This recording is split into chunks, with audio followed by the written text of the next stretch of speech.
उत्तर प्रदेश के मुख्यमंत्री के रूप में कार्य करते हुए भी और उत्तर प्रदेश सरकार और संगठन के विभिन्न दायित्वों का निर्वहन करते हुए श्री राम जन्मभूमि आंदोलन में उनकी प्रत्यक्ष भूमिका रही है और इसीलिए आज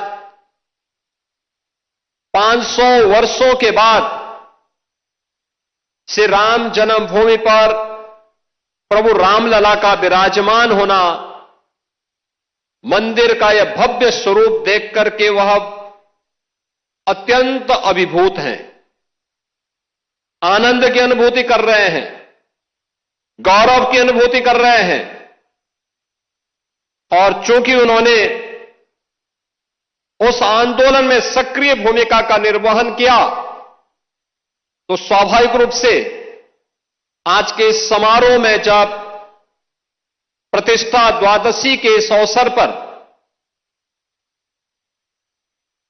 माता अन्नपूर्णा के मंदिर में सनातन धर्म की ध्वजा का आरोहण का कार्य वह कर रहे थे, तो उन्हें मैंने अत्यंत भावुक होते हुए भी देखा है। मैं इस अवसर पर उनकी उपस्थिति के लिए उनका उत्तर प्रदेश सरकार की ओर से और उत्तर प्रदेश के वासियों की ओर से, उत्तर प्रदेश की जनता जनार्दन और सेवी राम भक्तों की ओर से हृदय से अभिनंदन करता हूं। बहन और भाइयों, स्वतंत्र भारत के बाद श्री राम जन्मभूमि आंदोलन के अनेक पड़ाव अयोध्या ने देखे हैं। अयोध्या जिसके नाम से यह एहसास होता है कि यहां कभी युद्ध नहीं हुआ, यानी कोई भी दुश्मन यहां के शौर्य से, यहां के वैभव से, यहां के पराक्रम के सामने कभी टिक नहीं पाया।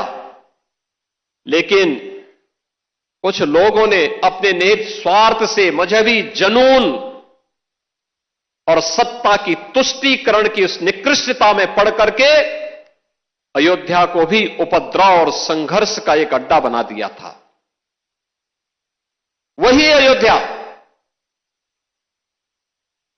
पिछले 11 वर्ष के अंदर देश के यशस्वी प्रधानमंत्री आदरणीय श्री नरेंद्र मोदी जी के यशस्वी नेतृत्व में उन 3 महत्वपूर्ण घटनाओं को कभी विस्मृत नहीं कर सकता।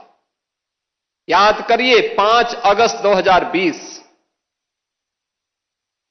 जब पहली बार स्वतंत्र भारत में देश का कोई प्रधानमंत्री स्वयं अयोध्या धाम में पधारे और उन्होंने अपने कर कमलों से 500 वर्षों के कलंक को पूरी तरह समाप्त करते हुए श्री राम जन्मभूमि के मूर्ति भूमि पूजन के कार्यक्रम को संपन्न किया था।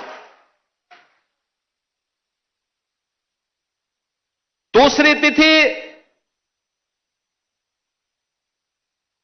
जब 22 जनवरी 2024 को, और हिंदू पंचांग के अनुसार कहें तो पौष शुक्ल द्वादशी की वह पवित्र तिथि, जब स्वयं फिर आदरणीय प्रधानमंत्री जी अयोध्या धाम पधारे और उन्होंने श्री राम लला के भव्य मूर्ति की प्राण प्रतिष्ठा के कार्यक्रम को अपने करकमलों से संपन्न किया।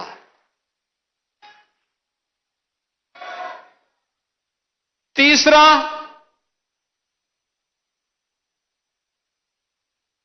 जब अभी 25 नवंबर को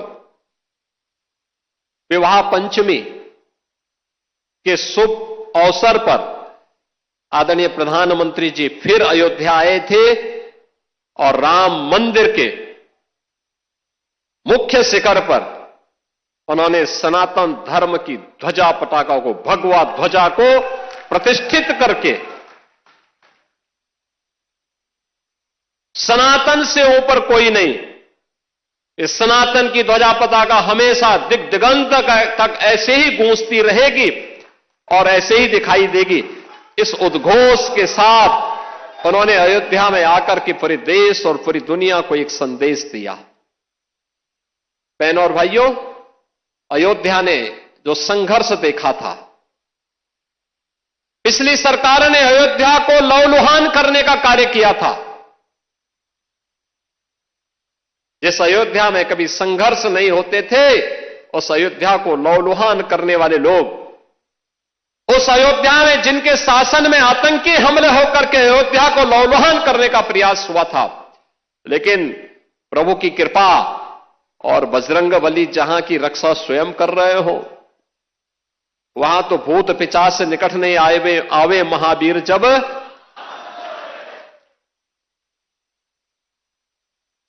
हनुमानगढ़ी में भगवान यानी हनुमान जी महाराज स्वयं विराजमान है। कैसे कोई आतंकी यहां घुस जाता, जैसे ही उन्होंने दुस्साहस किया था 2005 में, याद करिए कैसे पीएसी के जवानों ने ठक ठक ठक ठक करके वहीं पे उनको मार गिराया। अयोध्या तो संदेश देती है,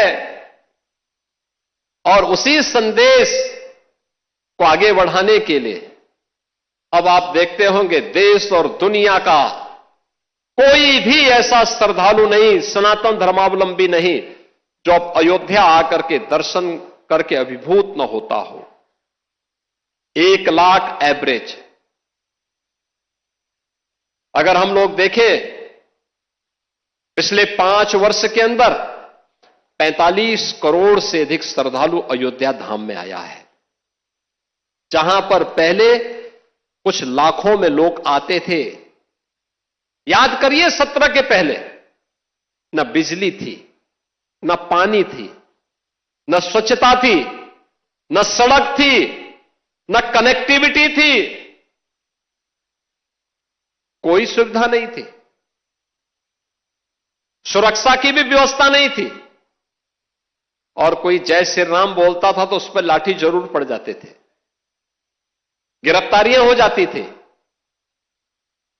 आज तो आप देश में जाइए, राम राम बोलिए, जय श्री राम बोलिए, और अब तो भारत सरकार की योजना भी जी राम जी के नाम पर ही आ गई है, जो रोजगार की सबसे बड़ी स्कीम बनने जा रही है।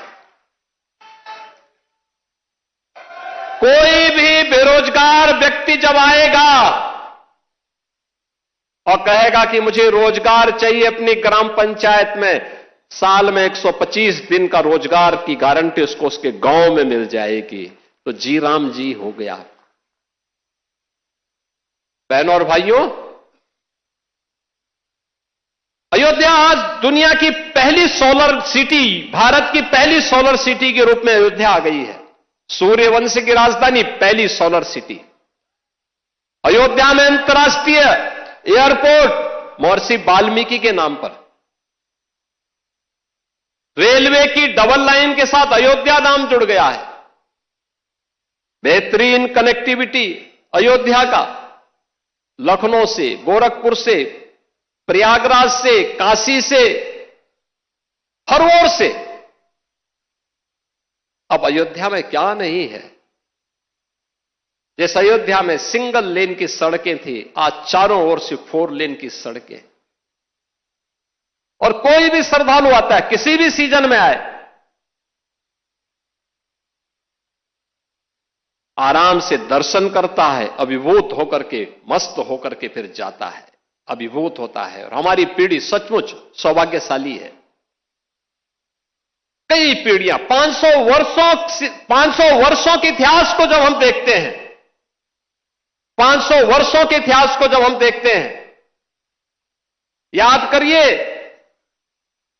1526 से लेकर के 1528 से लेकर के 1992 तक, और 1992 से लेकर के उसके उपरांत भी अयोध्या में हर 20-25 वर्ष के अंदर कोई ना कोई बड़ा संघर्ष राम भक्त करता था, राम मंदिर को वापस लेने के लिए लगातार संघर्ष करता रहा, कभी बैठा नहीं, रुका नहीं, झुका नहीं। उसने सत्ता की परवाह नहीं की, उसने दमन की परवाह नहीं की, उसने गोलियों और लाठियों की परवाह नहीं की। वह लड़ता रहा और उस संघर्ष का परिणाम हमारे सामने था। और यह आंदोलन सफलता की नई ऊंचाइयों तक तब पहुंचा जब राष्ट्रीय स्वयंसेवक संघ ने नेतृत्व दिया। पूर्व पूज्य संतों को एक मंच पर लाने में, स्वर्गीय अशोक सिंघल जी ने एक मंच पर लाने में सफलता प्राप्त की। एकदम गुलामी का कलंक मिटा और भव्य राम मंदिर का मार्ग प्रशस्त होता हुआ दिखाई दिया। बहनों और भाइयों, आज उसी प्राण प्रतिष्ठा के 2 वर्ष पूर्ण होने के उपलक्ष्य में आज का यह समारोह यहां पर आयोजित हो रहा है। अयोध्या की इस दिव्यता को, इस भव्यता को अनंत काल तक बनाए रखने के लिए हम सबको, हर सनातन धर्मावलंबी को आगे बढ़ना पड़ेगा। एक साथ अपने जीवन का हिस्सा इसको बनाना पड़ेगा। ये यात्रा की विराम नहीं, ये नई यात्रा की शुरुआत है। विरासत पर गौरव की अनुभूति करते हुए विकास के नित नए प्रतिमान को स्थापित करना, और इसी के लिए प्रधानमंत्री जी ने हर भारतवासियों के सामने विकसित भारत की एक संकल्पना दी है। यह देश जब आजादी के 100 वर्ष पूरा करेगा, हर भारतवासी के सामने एक संकल्प होना चाहिए, और वो संकल्प होना चाहिए कि हमें अपनी विरासत का संरक्षण करते हुए अपने स्तर पर, जिस क्षेत्र में हम हैं, जिस फील्ड में हम काम कर रहे हैं, वहां उत्कृष्टतम कार्य करके दिखाना है।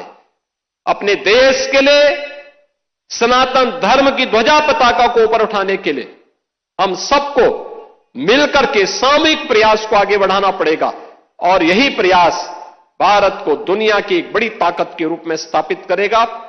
प्राण प्रतिष्ठा द्वादशी के अवसर पर मैं एक बार फिर से सभी राम भक्तों को बधाई देता हूं। आज के समारोह के मुख्य अतिथि माननीय रक्षा मंत्री जी का हृदय से अभिनंदन करता हूं।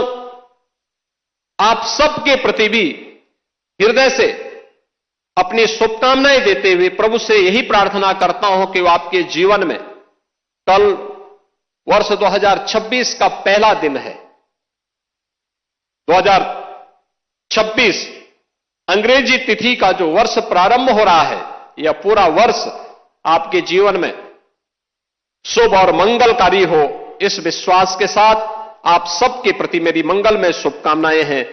फिनिस्टा windows, beautiful and durable designs, installation से मेंटेनेंस की लाइफ लॉन्ग कस्टमर सर्विस। आपके घर में फिनिस्टा नहीं है तो कॉल कीजिए।